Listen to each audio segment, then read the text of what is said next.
Grandes civilizações.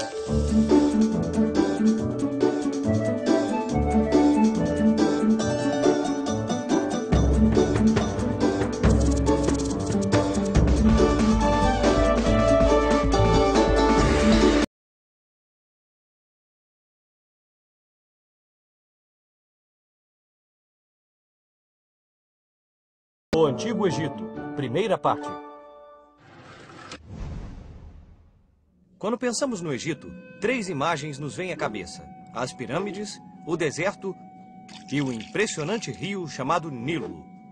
Vocês conhecem? Mas primeiro vamos falar desse imenso mar de areia conhecido como o Deserto do Saara. Esse lugar no norte da África não é lá muito atraente para se viver. No entanto, há milhares de anos, ocorreram chuvas abundantes no coração da África. Pouco a pouco, um fluxo de água se formou e gradualmente foi crescendo. Essas águas tornaram-se um dos maiores rios do mundo, o Rio Nilo. Muitas populações se instalaram às margens desse rio, mas viver perto do Nilo tinha seus altos e baixos. Na estação chuvosa, as águas subiam tanto que todas as terras ao redor ficavam inundadas. Mas quando as águas baixavam, a terra tornava-se ideal para a agricultura, pois o solo ficava muito mais fértil. Há milhares de anos, os povos nômades começaram a se fixar e a construir casas ao redor do Nilo. Assim nasceu o Antigo Egito. Os egípcios aprenderam a cultivar a terra rica e fértil. Havia muita comida. Isto significava que, em vez de ir em busca de comida, o povo egípcio poderia ficar em um só lugar, plantando todos os alimentos que precisavam. Você tinha que procurar comida o tempo todo, mamãe. Sim, mas não é mais preciso, querida. O povo egípcio usava as cheias do rio Nilo em seu benefício de forma muito inteligente. Eles inventaram um sistema de irrigação que fazia crescer ainda mais a plantação. Profissões como a do agrimensor foram inventadas. Assim como os engenheiros modernos, os agrimensores mediam as terras, projetavam os canais de irrigação e muitas outras coisas. Os pesquisadores começaram a usar cálculos matemáticos para ajudá-los no planejamento. Mais tarde, esse conhecimento de matemática ajudaria os egípcios a realizar grandes obras. O Nilo trouxe aos egípcios um outro benefício: o comércio. Os alimentos e outros bens produzidos pelos egípcios eram transportados em barcos e vendidos ao longo do rio. Assim, o Nilo tornou-se importante via para o transporte de mercadorias e pessoas, facilitou as negociações e fez dos egípcios um povo muito rico. Com a abundância de riqueza, de alimentos e com a facilidade de comércio, a civilização egípcia começou a crescer. Tudo graças ao rio Nilo. 3.000 anos de história. Há mais de 5.000 anos, por volta do ano 3.500 a.C., o desenvolvimento do comércio e da agricultura ajudou algumas aldeias às margens do Nilo a se tornarem muito ricas e poderosas. Assim, outras importantes cidades começaram a crescer ao longo do rio. Quase 3.000 anos antes de Cristo, o rei Menes criou uma capital em Mênfis e unificou os reinos do Alto e do Baixo Egito. O símbolo do Alto Egito era uma coroa branca e do Baixo Egito, uma coroa vermelha. Por isso, as coroas dos faraós eram duplas. Esse foi o início de um grande império que duraria milhares e milhares de anos. O Antigo Egito ficava numa localização privilegiada. De um lado, o deserto imenso os protegia dos ataques do sul. E do outro lado, o rio Nilo fornecia alimentos e permitia o comércio e o contato com outras aldeias. Manter a unidade do Egito foi difícil para os governantes, já que havia muitos inimigos que queriam invadir suas terras e roubar as riquezas. Os faraós governaram o Egito por mais de 3.000 anos. Imaginem tudo o que aconteceu desde o início do calendário cristão até agora. E os egípcios governaram ainda mais 1.000 anos. É muito tempo! A pirâmide social. Os egípcios organizaram a vida social como uma grande pirâmide. Diferentes grupos de pessoas tinham importância diferenciada.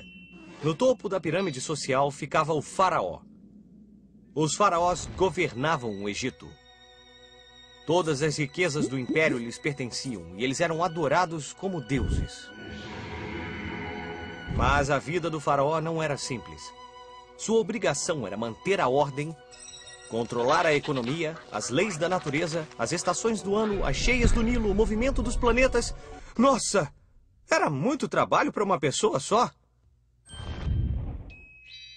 Depois dos faraós, os mais importantes eram os sacerdotes. Sua atividade era servir aos deuses, fazer oferendas e rituais em cada um dos templos egípcios. Depois dos sacerdotes vinham os escribas, cuja habilidade era saber escrever. Embora hoje em dia a gente aprenda a escrever na escola, no Antigo Egito apenas os privilegiados podiam aprender. Isso lhes deu muito poder. No Egito, eles escreviam usando sinais sagrados chamados hieróglifos. Hieróglifos eram desenhos que representavam sons, como o nosso alfabeto, mas era muito mais difícil de escrever. Embora houvesse mais de 700 símbolos diferentes, a escrita era regida por princípios claros e simples. O quarto lugar na pirâmide era ocupado pelo exército. Os soldados são encarregados de proteger o Império Egípcio. O Egito era tão rico que muitos povos quiseram conquistá-lo e tomar suas riquezas. Depois de tantas batalhas, o exército egípcio aperfeiçoou suas técnicas e se tornou muito poderoso. Agora que nós somos poderosos, nós podemos atacá-los! É uma ótima ideia! E assim, o exército egípcio partiu para a conquista de outros territórios a leste e ao sul. Poderíamos pensar que depois de tantos combates, em tempos pacíficos o exército descansava. Mas no Antigo Egito, sempre havia alguma coisa para fazer. Os militares, quando não estavam em combate, dedicavam-se a tarefas como escavar canais de irrigação ou transportar blocos de pedra para a construção de grandes pirâmides. Empurrem! Empurrem! Finalmente, na base da pirâmide estavam os comerciantes e os artesãos. Abaixo deles, os camponeses. E por último, bem lá no fundo mesmo, os escravos, que sustentavam toda a pirâmide social. Obras colossais. Então agora vamos falar das pirâmides, o mais famoso símbolo do Egito Antigo. As pirâmides ainda hoje guardam muitos mistérios e questões sem resposta. Mesmo os engenheiros modernos têm dificuldade para entender como elas foram construídas. Os faraós egípcios acreditavam que construindo monumentos colossais mostrariam sua grandeza ao longo dos tempos. Cada faraó construía monumentos fantásticos para os deuses ou para si mesmos. Pensem no templo de Karnak, por exemplo. Composto de 3 santuários, é um dos mais antigos e maiores complexos religiosos do mundo. Pensem na pirâmide de Quéops, a maior das pirâmides. Demorou mais de 23 anos de trabalho constante para ser construída. As pirâmides eram grandes túmulos construídos para os faraós e eram cheias de objetos valiosos. Isso porque os egípcios pensavam que após a morte encontrariam o deus Osíris, então podiam levar qualquer coisa do mundo material. Assim, muitos faraós decidiram estar bem preparados para esse encontro. Levavam sempre muitos tesouros com eles, porque quanto mais oferecessem a Osíris, mais receberiam na vida após a morte. Vamos usar nossa bússola do tempo para ver o que estava acontecendo nos outros lugares do mundo nessa mesma época. O que estava acontecendo em outras partes do mundo enquanto os egípcios construíam as pirâmides?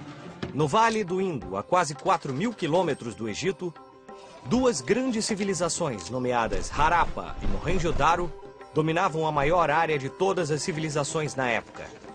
Mais de 1 milhão de quilômetros quadrados.